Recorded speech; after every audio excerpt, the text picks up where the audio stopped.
anything you eat is going to at some point result in an increase in insulin as your body tries to deal with that energy. So insulin is really just trying to clear fuels out of your bloodstream, right? Your pancreas is like this fuel pressure sensor. And when fuels in the bloodstream are low, your pancreas pumps out a bunch of glucagon to break all your stored energy down, your fat, your protein, your glycogen, whatever, and raise fuels in the bloodstream.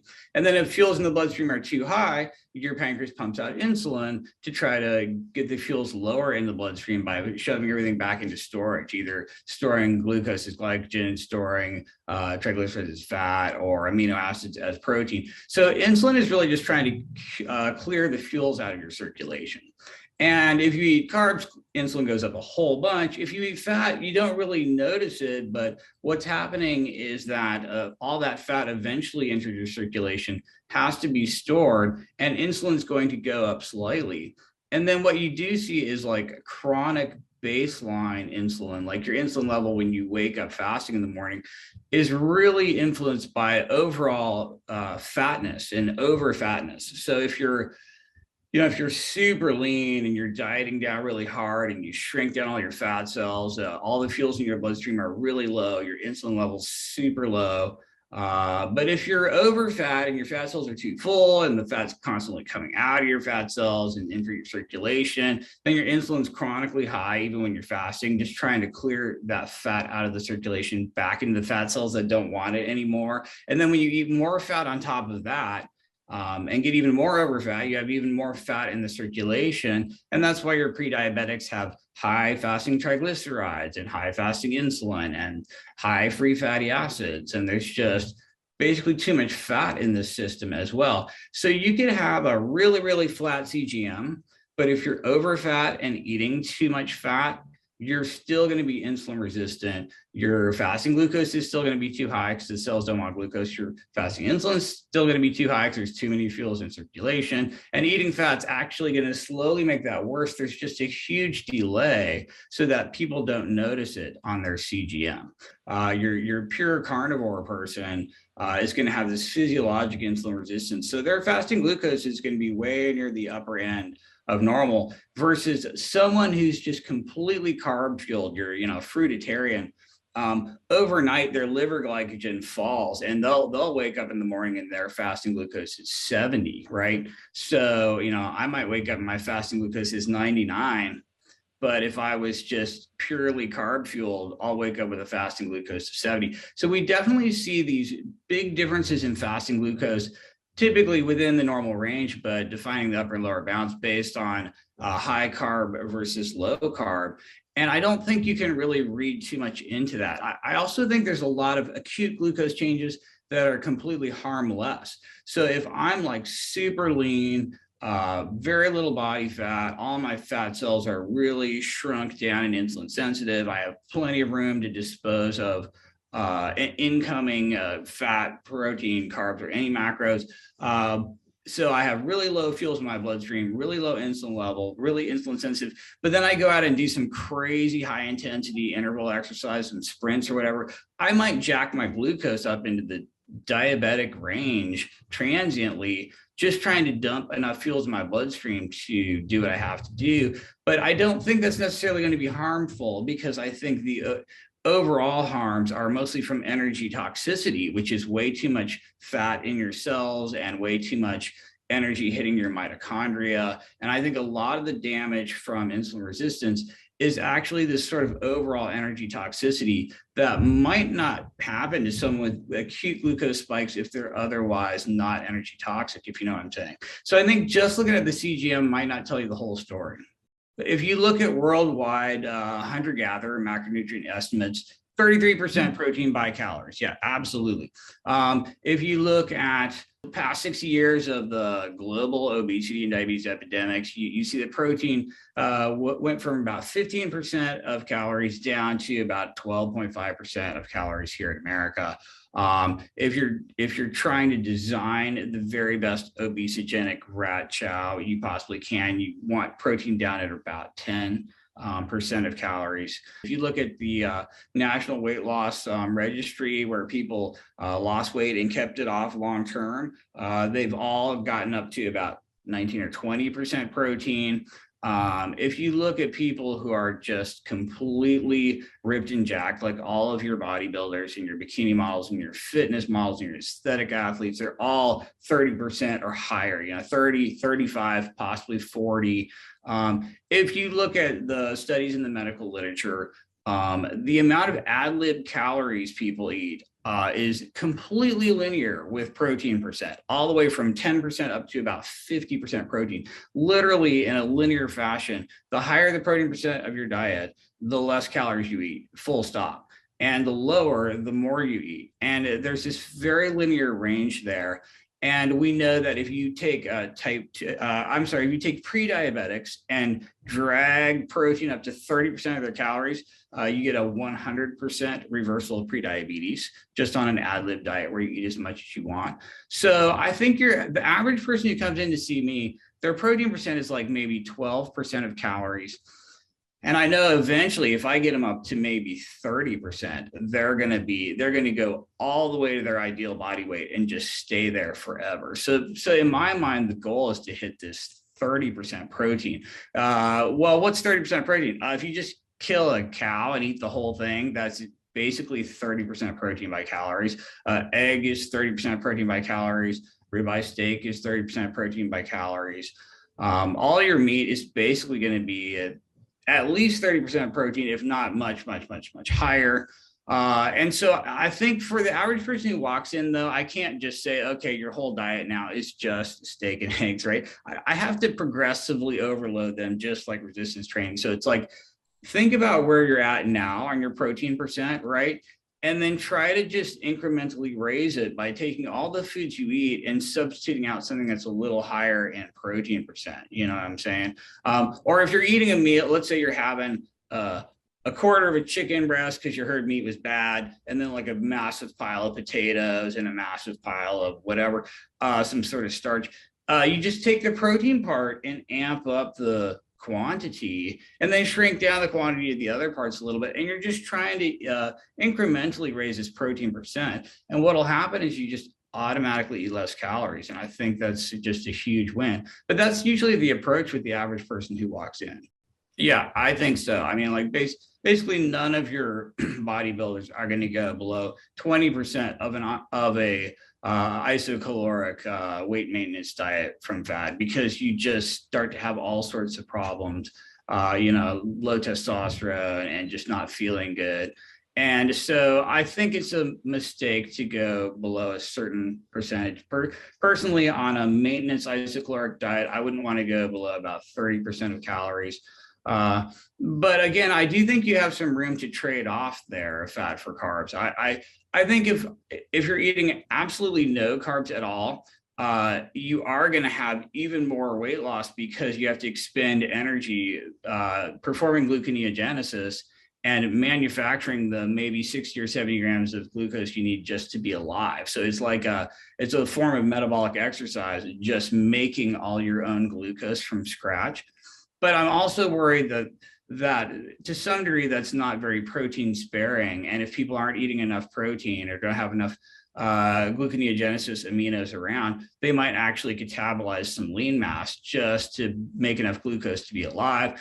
And so I'm where I've kind of landed with the PE diet is, hey, eat, like 100 grams of carbs a day, enough so that you don't have to burn up protein to make the glucose you need to be alive. So you're doing a little bit of protein sparing there. And that way you're not ever having to really catabolize any lean mass if you just didn't eat enough protein to make glucose that day, you know what I mean? So I kind of like somewhere in between, where it's not a zero carbohydrate intake and you're eating enough carbohydrate to spare some protein, because you do need that glucose anyway.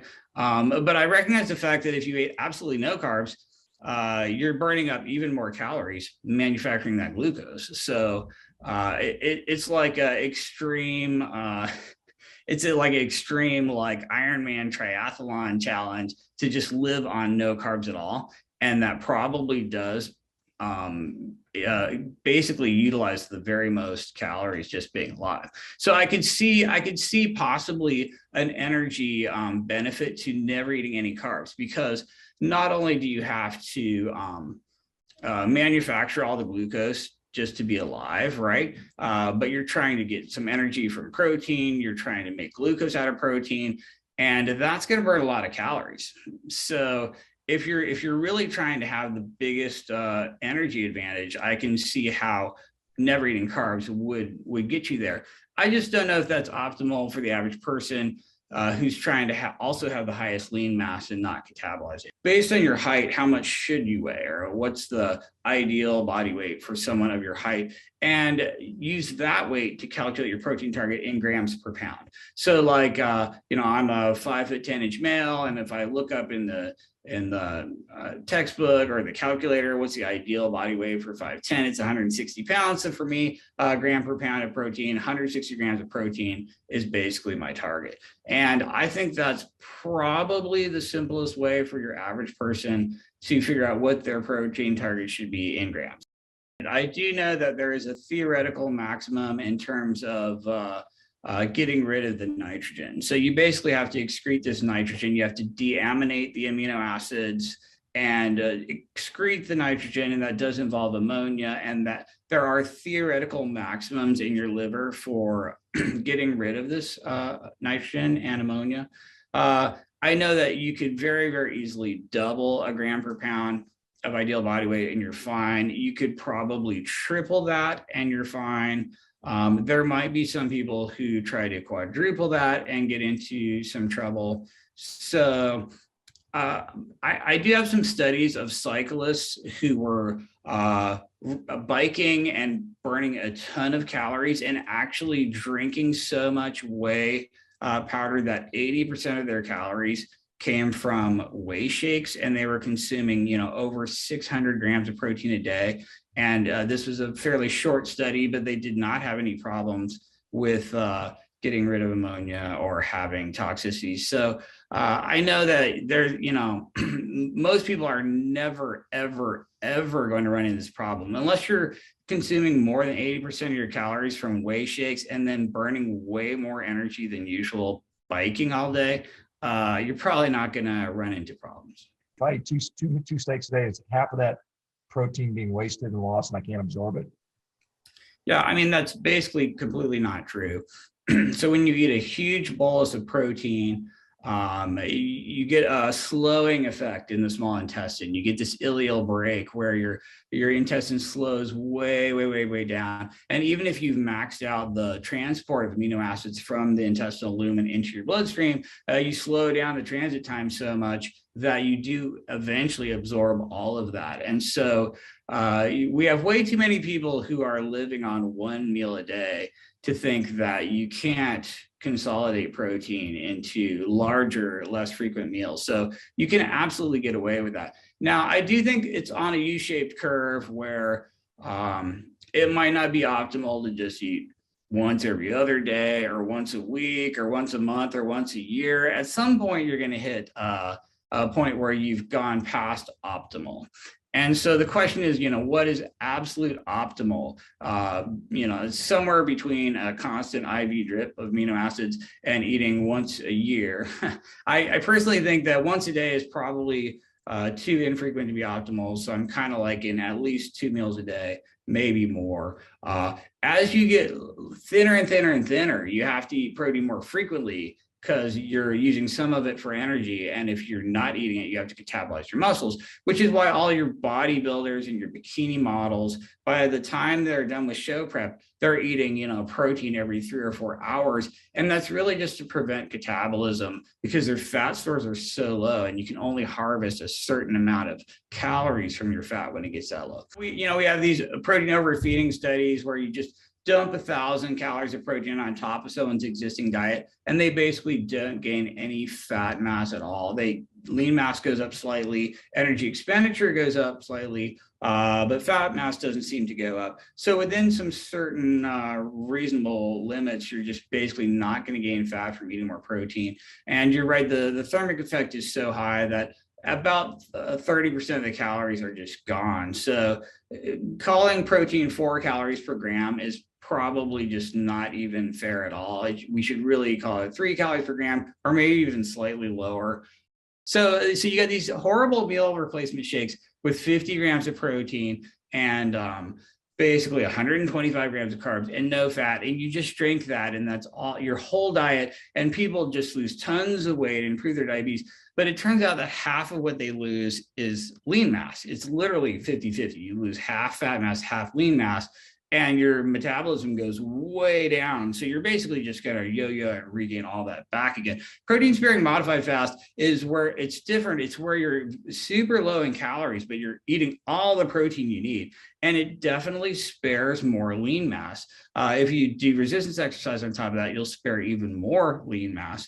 But I honestly don't recommend it. The PE diet it's really about just tiny incremental progressions. Like instead of just going from your diet to protein sparing modified fast, you're headed that direction, but just incrementally in a very gradual and sustainable fashion. And it's less of a yo-yo diet, and it's more of a permanent lifestyle change. And you're just going to try to permanently raise your protein percentage slowly and gradually and get higher and higher. You know what I'm saying? So I really don't like these short-term crash diet type things, because the percentage of lean mass loss to percentage of fat mass loss is not as good when you lose weight rapidly. And you're more likely to rebound and gain it all back again. In almost every single case, people went too high, too fast. Like protein percentage is way too high. The total calories are way too low, and no wonder they're starving.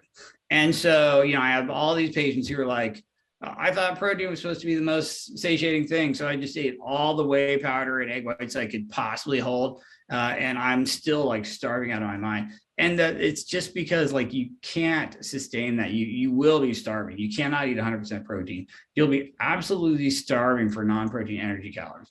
And if you don't eat enough calories, you're going to be starving. So you're really just trying to go maybe 300 to 500 calories lower than you are right now. And you're doing that by just incrementally nudging up the protein and incrementally dragging back the carbs and fats. It's honestly to be perfectly honest, it's every meal you're just trying to get 10 grams less of carbs, 10 grams less of fat, and maybe 10 grams more of protein per meal. And that is long term, that's going to be amazingly successful, and you're not going to be that hungry, and you can totally do that. You can totally sustain that. That's basically going to shave off 300 calories of energy from your diet and give you an extra 30 grams of protein that is going to add a ton to your satiety. And so it's all about these smaller, more gradual changes. There's a ton of isocaloric macronutrient substitution studies in the medical literature. If you just take any non-protein macro and isocalorically substitute it for protein, boom, everyone's going to lose weight, get thinner, get more insulin sensitive. Anything you can measure gets better. So any isocaloric substitution of insert non-protein macro here, carbs or fats, for protein is going to be an instant win. And that's why I say in the book that basically you're just take half your carb grams every day and turn them into protein somehow, and you're basically at the finish line. I do think the optimal is probably 10 to 20 sets to failure per week per body part. And what I do is just crank the frequency and intensity up as high as I can. And I cheat a little bit. So what I do is every single day, I do a super hard set all the way to failure, full body. And then I do a rest, pause, reverse pyramid technique, which with each, do 3 sets in a row with a pause in between. And so I'm kind of cramming 3 sets into 1 set, and I'm doing that full body daily. So technically I'm doing, 21 sets to failure on each body part per week, but it's really just a triple set daily, if you know what I'm saying. And that's mostly to just optimize time efficiency. I don't think that's the very, very best way to do it for maximum muscle. I think you want a much, much longer rest time. You definitely want to use weights. You want to go to the gym for an hour every day. You probably want to start doing some bro split type action. Right. Yeah. I mean, I'm a natural.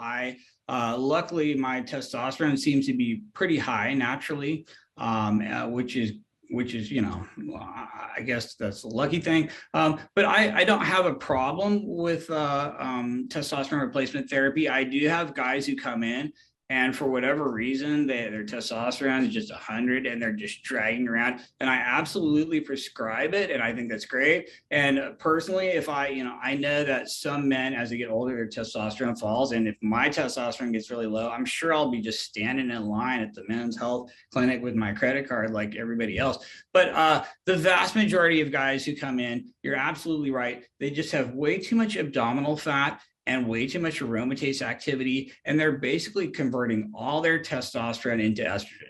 So being over fat turns men into women by aromatizing all their testosterone and estrogen, and turns women into men by turning their estrogen into testosterone. Basically, you get this like gender reversal when you're over fat. And the number one thing you can do is get thinner. Basically, I mean, I've had a ton of guys raise their testosterone dramatically by just getting thinner and more metabolically healthy. So I don't have a problem with testosterone replacement therapy, but I do think the average guy who's going to the testosterone clinic, it's pretty sad because their testosterone is only low because they're aromatizing it. And when they start injecting testosterone, they're still kind of lowish testosterone, and they're just getting man boobs and even higher estrogen levels. So honestly, they don't really look that good. So like you could just, if you're over fat and your diet and exercise sucks, you could go out and get on testosterone. You're still going to look like garbage. You're just not going to look any better. You're going to be like, you're gonna get some water retention and way more. You'll get a little more lean mass, but you can't see it because you're still over fat. It doesn't help you get leaner really hardly at all. Optimize first with what you've got. And then sure, if you have an actual medical problem, your testosterone's horrible, definitely go get some testosterone. I don't have a problem with that at all. It's amazing. I mean, I see just tons of success stories, tons of people like, everyone's like, coming off of insulin, losing 50 pounds, 100 pounds, 150 pounds, completely reversing their diabetes, or if they build enough muscle with resistance training, completely curing diabetes. This is stuff that I would have never, ever imagined was even possible when I was in my residency. It's incredibly successful. I think the only thing that kind of holds some people back, honestly, at the end of the day, is basically the addictive nature of high energy density carbs and fats together. So you get such an addictive dopamine hedonic response in your brain from eating donuts and pizza and cookies that it almost becomes addiction medicine. And I hate to say it, but a huge chunk of my medical practice is basically addiction medicine. And to a certain degree, once somebody knows what to do with diet and exercise, but they're still eating these foods, it is almost like an addiction medicine type practice. And just like I do harm reduction techniques by recommending, vaping and nicotine replacement for the smokers, and I like harm reduction for people who are addicted to these carb and fat, high energy density foods as well, by just, hey, front load a bunch of protein, right? Eat smoked salmon omelet for breakfast, like, eat 2 pounds of like meat and eggs and protein and micronutrients. And then I'm not even going to tell you don't eat donuts. I'm just going to tell you to eat this first, because I know you're going to be so full, you'll eat like one donut instead of the whole box of donuts, which you would have ate if you didn't have this big protein meal. If you want the PE diet, you can go to thepediet.com or go to tednaiman.com or just anywhere books are sold online. And you can follow me on social media at Ted NAIMAN on Twitter or Instagram, and probably most prolific on Twitter there. And I'm working on another book right now called working title is Satiety per Calorie.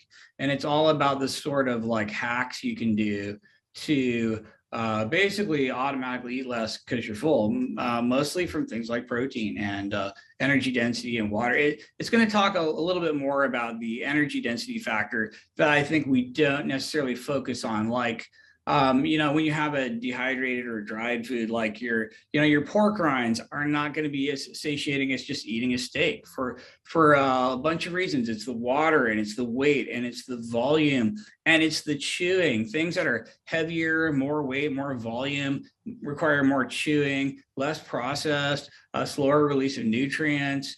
All these things like improve satiety per calorie. And it's going to be about all these hacks of how to get more full from your food. And like, the worst would just be sugar and oil. And the best would be like eating a steak. You know what I mean? And I'm just going to break it down and what the different parameters are that can help improve these things.